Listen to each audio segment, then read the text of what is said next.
Hello, and thank you very much for the invitation for this forum, which is a great opportunity for me personally and also for the whole community of the flagship and quantum technologies, where we work hard on trying to push towards diversity. And we, since long time ago, wanted to actually reach out and talk to people outside of our community, as we were a little bit close towards ourselves all the time. I think I will start then sharing my slides right away. Here today, I would like to share with you our experience within this quantum technology community that we have gone through in the past 4 years on the direction of equity, diversity, and inclusion. And this is actually my age in this dimension, because before that I wasn't much involved in activities of this type, and so I feel myself a little but growing child, and I'm looking forward a lot to also learn today from the forum. So let me first try introduce you the context where we live and develop these activities. This would be the first part of my presentation, after which I will also show you a little bit of numbers that I have accumulated of statistics of the various networks. Then I would like to show you some activities that we have done and also what we have observed as an outcome of them. And to conclude with future plans and agenda along the lines. So what the flagship, quantum flagship actually is, as we probably have heard about this type of concept in the European Commission, that is called the flagship, which is a 10-year-long initiative. And it is focused on some development, like a brain flagship was, or graphene flagship was launched.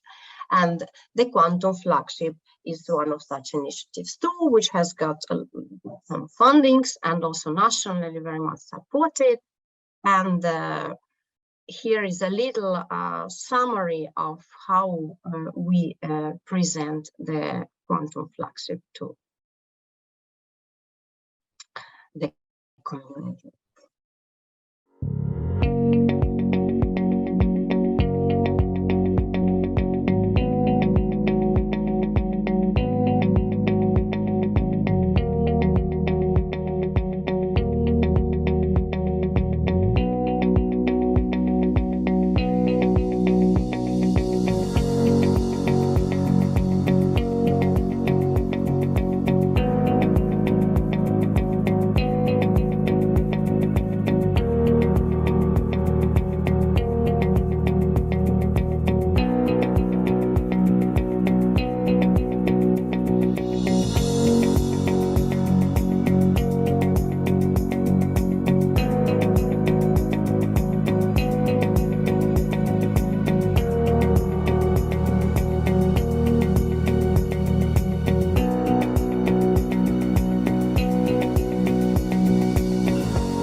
So, as all the flagship projects of European Union, of course, this is very ambitious and wishes to be very impactful.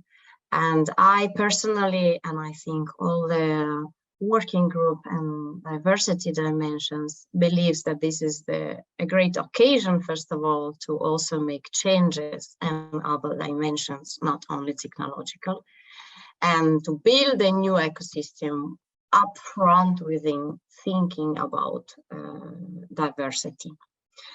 And thus, so a little bit more about the organizational level of the flagship. I just wanted to highlight that there is always a coordination and support action projects, which is like the brain and the strategic and ideological team that consists about 10 to 12 countries around Europe. And they somehow try to support and also direct how this ecosystem grows and take care that missing infrastructure or missing parts are being built up and technology is somehow going towards also the users and the society. And this coordination action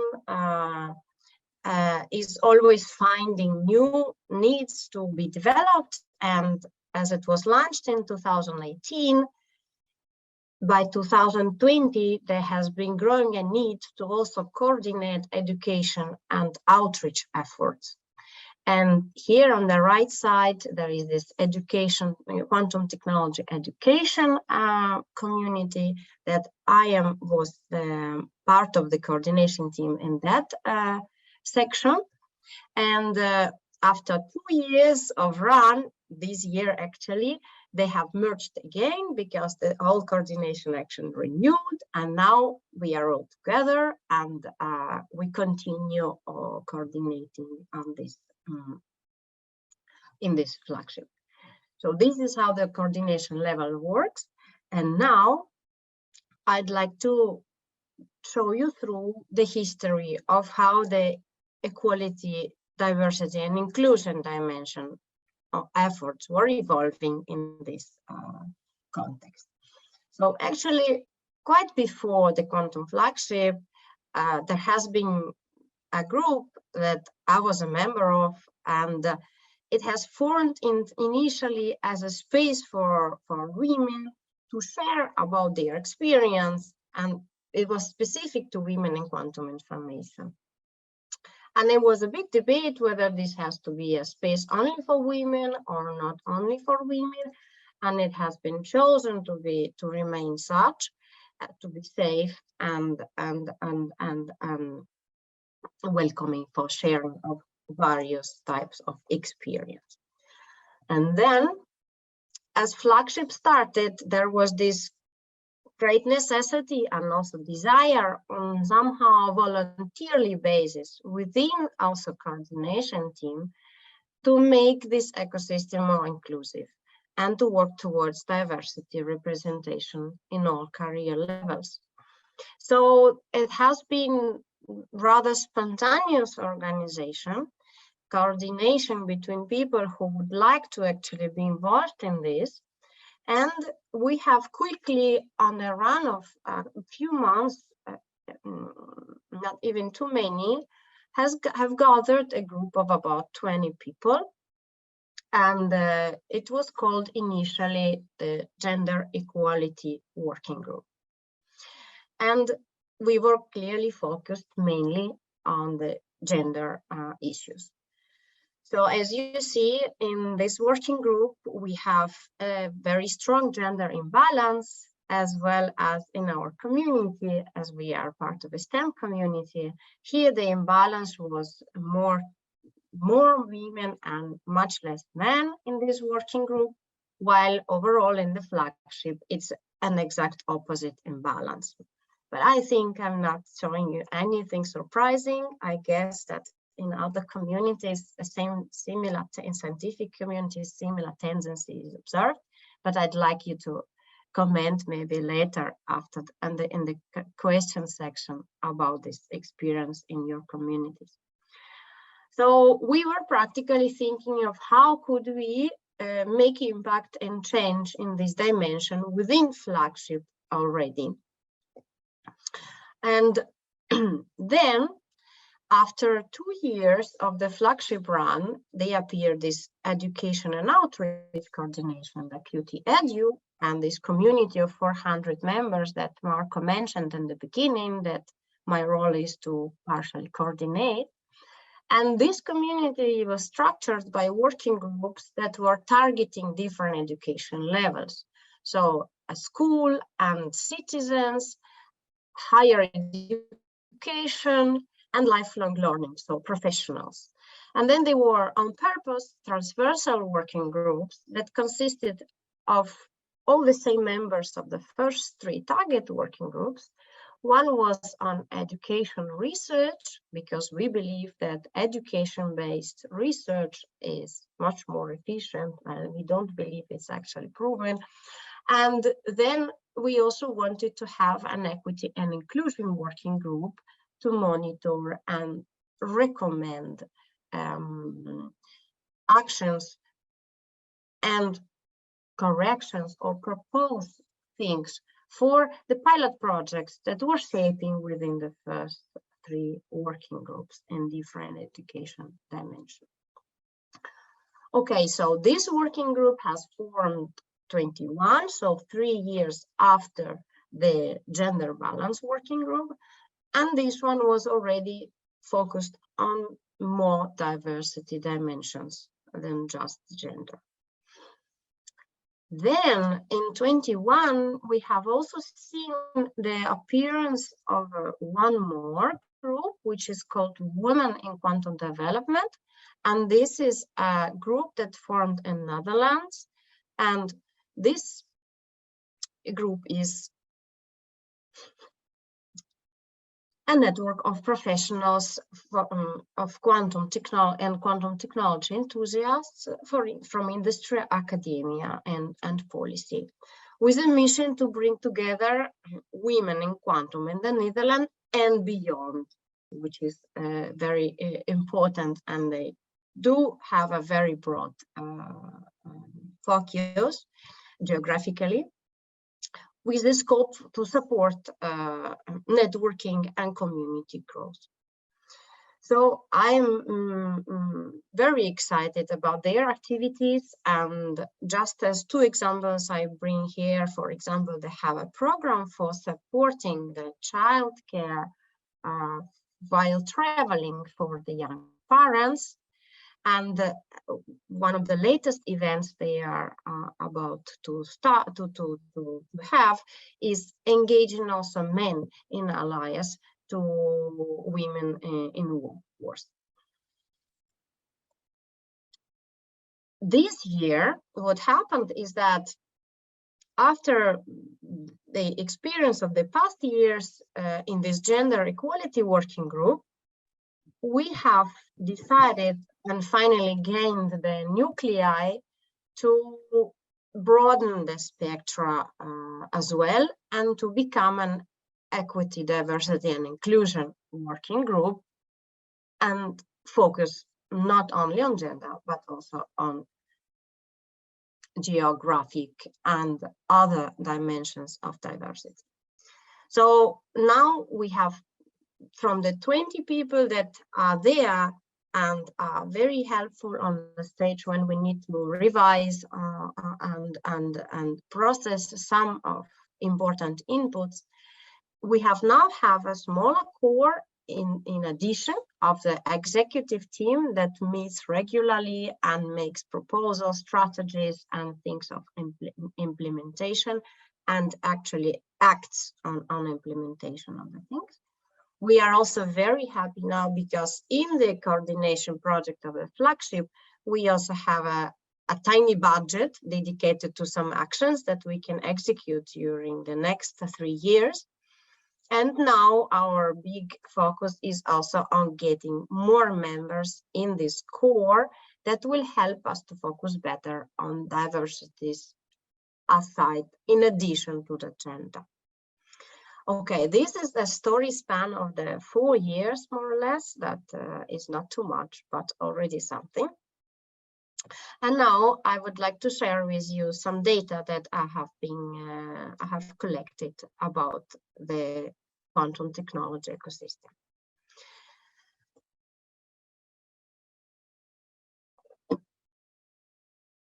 All right. At the overall ecosystem, I have been able to have a data about the subscribers to the newsletter that Quantum Flagship issues monthly. And there are overall 1,200 subscribers. And we see that here there is 18% of female subscribers, for example. And as I already mentioned before, yes, we also have a dominant male representation in the community.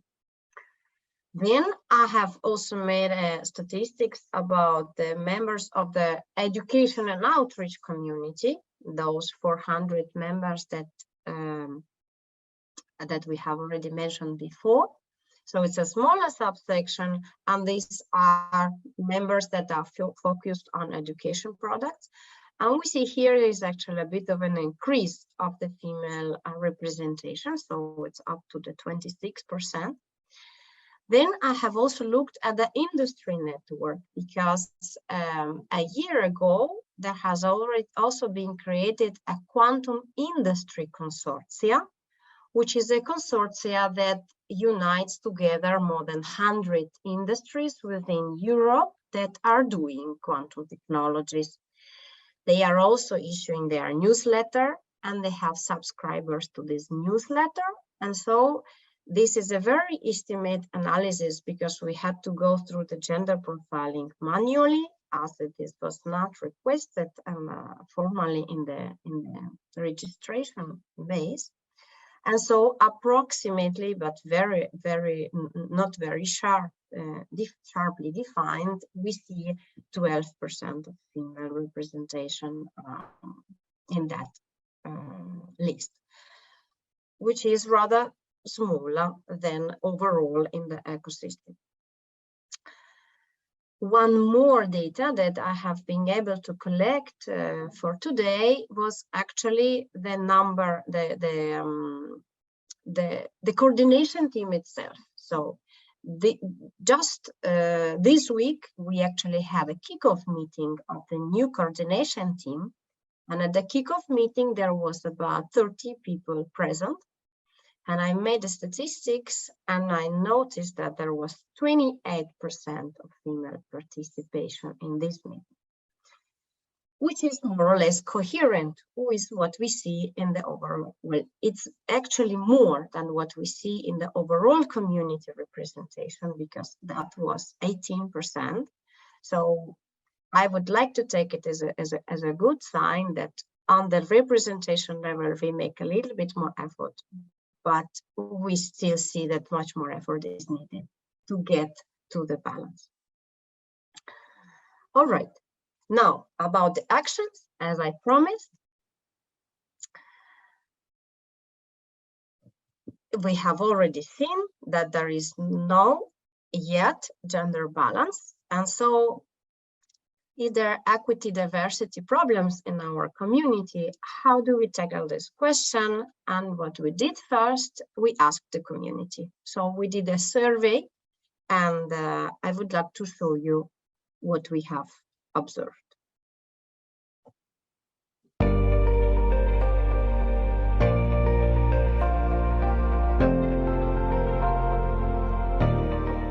The lack of gender equality is a key issue we are facing within STEM workplaces, including the quantum technologies industry.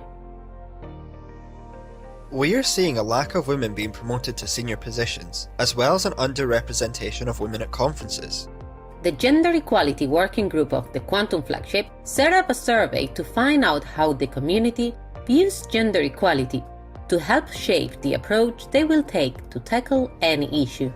748 members of the international quantum community completed the survey. 59% of respondents were men and 37% were women. Most respondents view gender inequality as an issue that needs to be tackled. A small minority views the system as offering equal opportunities and do not see the need for any special action. However, evidence shows that this is not the case. Participants were asked about gender discrimination within the quantum community, with 50% saying that they had either been discriminated against or witnessed gender discrimination in the last 5 years.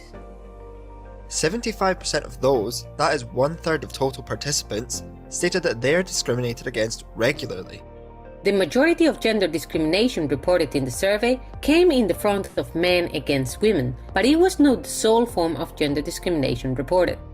Furthermore, 17% stated that discrimination came from lack of recognition, and 36% reported sexual harassment in the workplace.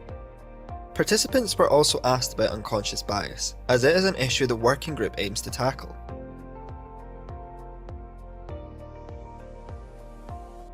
84% stated that they were aware of unconscious bias and that it affected their interactions in the workplace.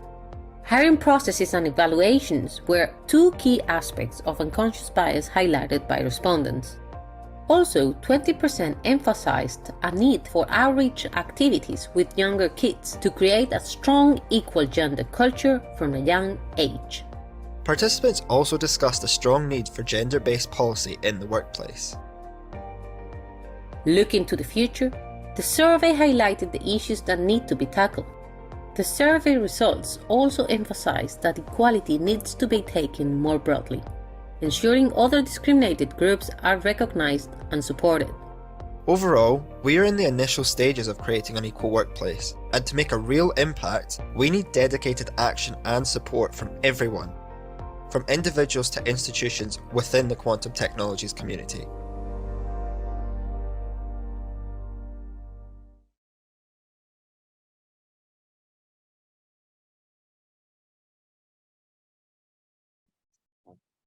And so this is how we did the first step to learn about our own ecosystem and move from what each of us hear about and experience to something that is a solid data that we can start with and also possibly monitor on a regular basis. Just to see through what we have already seen in the video with a little bit more details and highlight again this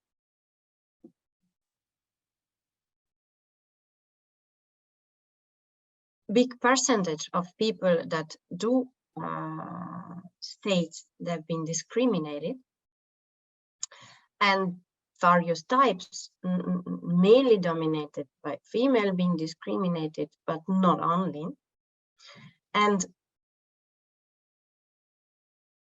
picking up that the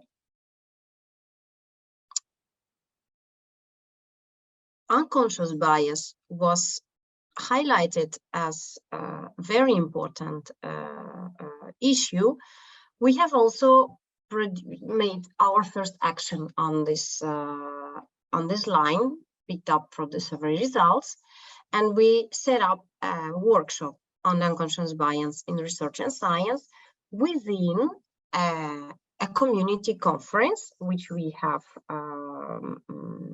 regularly within the Quantum Flagship. This is called European Quantum Technology Conference, EQTC. Next one will be taking place in November next year. And we are preparing again an event within this conference to tackle the unconscious bias issues and also gender diversity and inclusion. For the next round, we actually preparing to even issue a call for organizing this event within the conference. Then, within, how does the other working group that I mentioned you before, this working group 5 on equity and inclusion operates? There we have working group meetings, which are less frequent, but then we also have more members present. And we collect on the Miro board, which is an online interactive tool, we collect the recommendations from the community for various aspects that are in the scope of the whole community.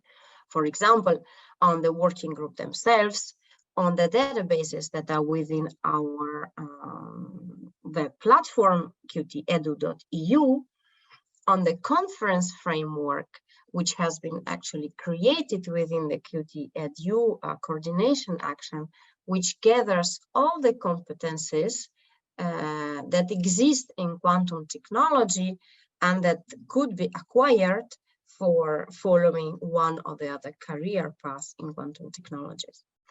And also the pilot projects, which are the core action instrument of the community that makes consortia of people working on specific education offers creation. So this was our way of collecting the recommendations from the community and then passing them to the other working groups through the members that are actually participants of other working groups as well. Now, what is the scope of our future actions?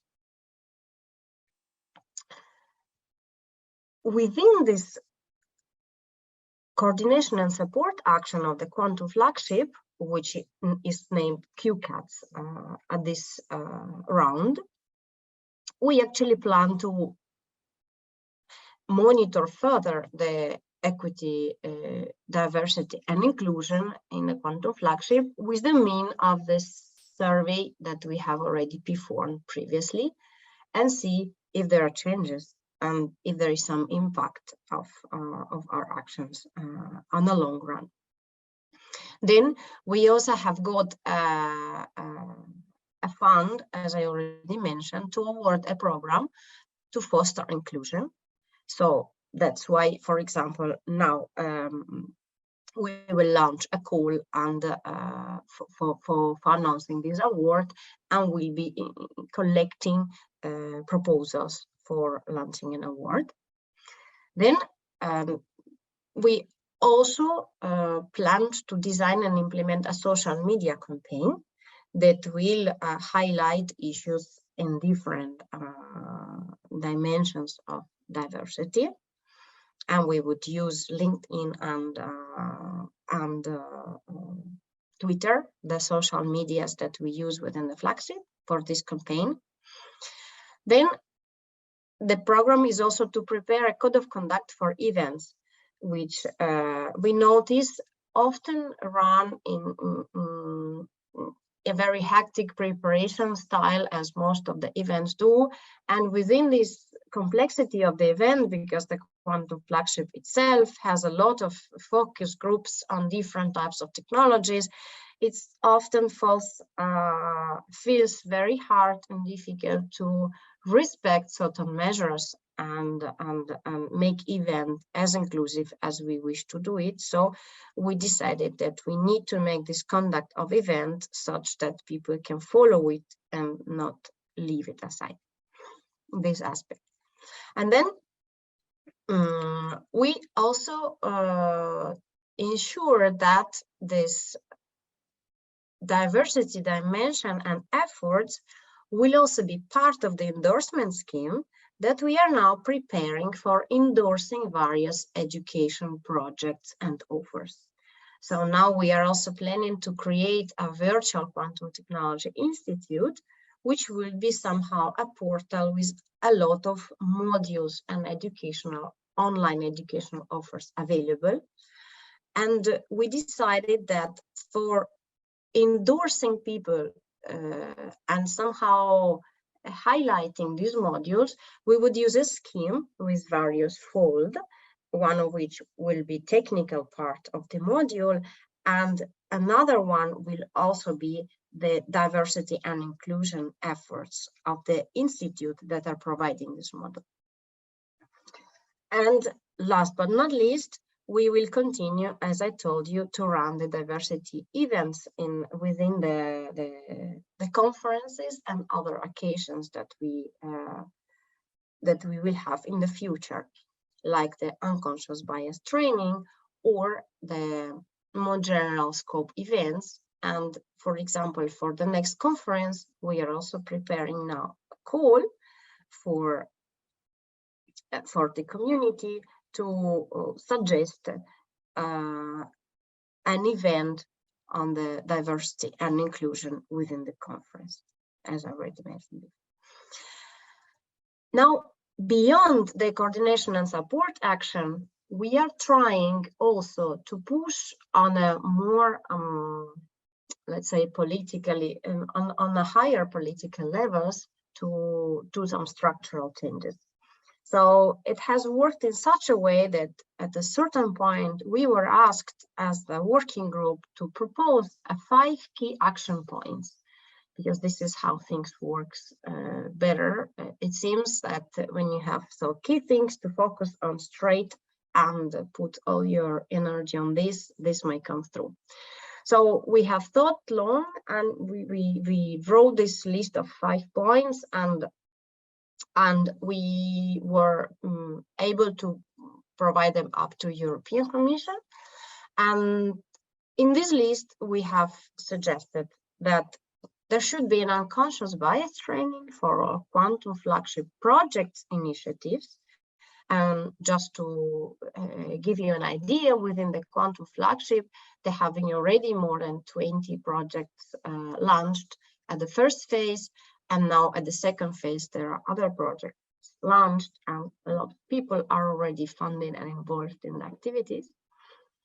Then another action was to suggest creating a funded budget, so a budget for supporting people on mobility issues, on travels, and providing them financial support for the care for children or elderly people, and helping them in this way to be present in various events and feel supported and cover their care in the meantime. Then we were also promoting, one more key action, for example, that we have put in the 5 key action points was that the official and formal meetings for projects, for conferences, etc., should be carried out within the business hours, which on one side sounds trivial, because this is what business hours for, but in reality, it often results to be not the case. And this makes people that have responsibilities outside the work, like caring for children or elderly people, out of the important occasions at work. Then we are also promoting and financing various mentoring opportunities, and try to connect different career levels between themselves and make people talk and help each other. And one more thing that we are working on is to create also a network, is called QCN, Quantum Community Network, which is a network of national representatives from Europe, from different countries in Europe, that will be representing each country, and would know